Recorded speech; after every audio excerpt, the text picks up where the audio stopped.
This past January, it was the warmest one since 2006.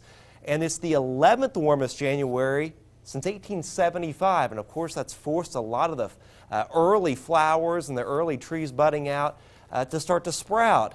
And meteorologist Jesse Huila is live on the weather deck right now. Jesse, you talked to a Purdue horticulturist tonight that had some information on people's flowers if they're sprouting, right?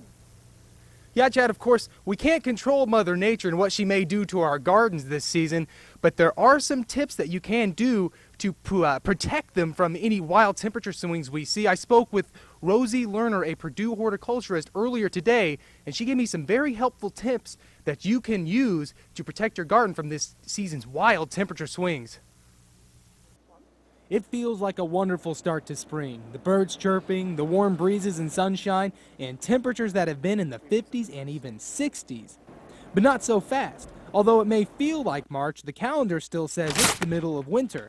And we're not the only ones being tricked. This mild weather has really brought up some of the early spring flowering bulbs quite a bit earlier than what would be typical. Not unusual for the end of February.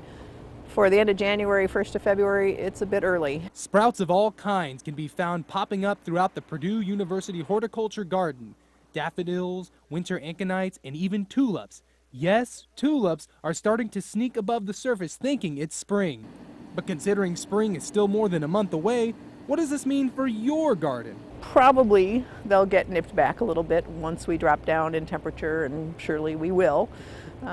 Whether or not we have snow that comes with that will make a difference as to how much they'll get nipped back and how much damage there is. In most cases, it's not going to kill the plants. Some bulbs have surfaced from the soil due to what is termed as frost heaving. This is the abrupt expansion and contraction of soil due to rapid freezing and thawing. Lerner says if you see bulbs laying on the surface, to simply place them back under the soil as soon as possible to prevent any further damage.